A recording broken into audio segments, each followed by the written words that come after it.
Today I've got a cracking idea for you. In fact, two cracking ideas that will enable you and me to know immediately whether we are in the right place in any area of our life that we're talking about or thinking about, whether we're on the right track and whether or not we're at the right time. Let me share them with you straight away. I'll tell you what it came about from. It came about from talking about mountains. One of my sons has just come back from South America where he was doing some climbing. A friend of mine, Jim, has just climbed Mount Kilimanjaro for charity and raised a load of money. And years ago, I interviewed a woman, Rebecca Stevens, who was the first British woman to climb Everest. And she went on to climb the 7 summits of the world, which was Denali in North America, Aconcagua in South America, Elbrus in Europe, then Everest in Asia, Kilimanjaro in Africa, Vinson in Antarctica, and then Carstens in Australasia. And all this talk about mountains got me thinking and remembering a program I was listening to many years ago by Jeff Saltzman and Jimmy Colano, who were the founders of Career Track, a brilliant seminar business that got sold out to Fred Pryor. And one of them, and I'm not sure which one it was, said on this particular audio program that every year they went off to do something different. And this particular year they went to learn how to climb mountains. And there was something different that happened. And I've used this idea that I've learned over maybe 25, 30 years ago on a regular basis to make sure that I'm in the right place, on the right track, at the right time. Here's what happened. I don't know how long the course was, but at the end of the course they were going to climb a mountain, and the instructor said to the students, meet me at the bottom of this mountain early this morning. They turned up and the instructor wasn't there. After a bit of conversation together, what should we do? Then they decided to climb the mountain. This was the unusual bit. When they were climbing up the mountain, they came to a ledge, and as they came over the ledge, in front of them was a higher mountain, a much bigger mountain. And sitting on the ledge, far back from the edge so that he couldn't be seen, was the instructor. And what he was looking for was the look in their eyes when they saw the bigger mountain. Did they go, oh God, no way, I'm going to climb another one, have I? Or were they looking at going, wow, this is the real test, this is what I'm really going for? Because it was only the people who had that look in their eyes, yes, this is the real test, who got to go on the real climb. And you and I can take a lot from that, but let me add the second thing about this. Well, first it's the rules, and the rules are, it's how we react when we see that mountain. Now that mountain can either be an opportunity, something great to climb, or it could be an adversity, it could be a problem that we're going to have to deal with.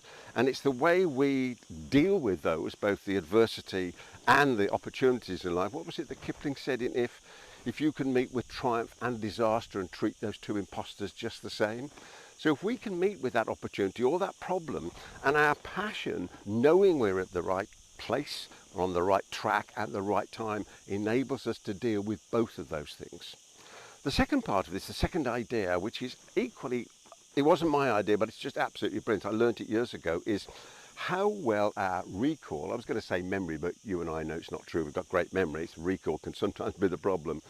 How is our memory about the detail involved in the context in which we are? Let's say we're talking about business and we're dealing with business, but we can't quite remember the prices or the details of the products or services. You know, this is a great insight. That tells us we're not in the right place, we're not on the right track, and it's certainly not the right time. Let me give you two examples. First one, I was dealing with a business up north, and what happened in this particular business, I was going there regularly on the train about once a month. And on the train, I was thinking about the meeting I was going to. And you know, I couldn't remember the details of the business, the product sizes and the pricing and the bits and pieces. And I knew in here, you know, our old and trusted friend, your guts, I knew in my guts that this wasn't right. And instead of going to that meeting to talk about business growth and all the rest of it, I went to that meeting and, in a nice way, ceased the relationship because I knew I was in the wrong place, on the wrong track at the wrong time.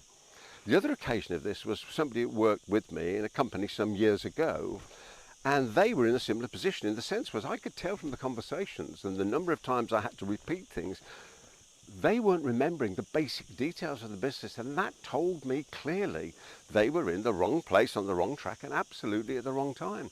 So I believe that you and I can take these ideas away. Firstly, we can say, right, when I meet a problem, when I meet an opportunity, how passionate, how enthused, how excited am I in order to be able to deal with this? And if we are in the right place on the right track at the right time. And if we're not, Let's get out of there. Let's just change it. You know, after all, the old expression says you can't go back and create a new beginning, but you can start again right now and create a new ending. Secondly, if we've got somebody in our team that's struggling with the recall of basic information, or we're struggling with the recall of basic information in a particular context, we know there is a problem and we need to deal with that, because if we leave it to fester, it is only going to get worse. So, as you probably gather, I tried to pick a place where at least we've got a mountain in view, because that's where the whole conversation started. But I'm sure you can take these ideas away and you can use them in every single area of your life to really make a difference. I wish you every success in all your mountain climbing and all your adventures in life.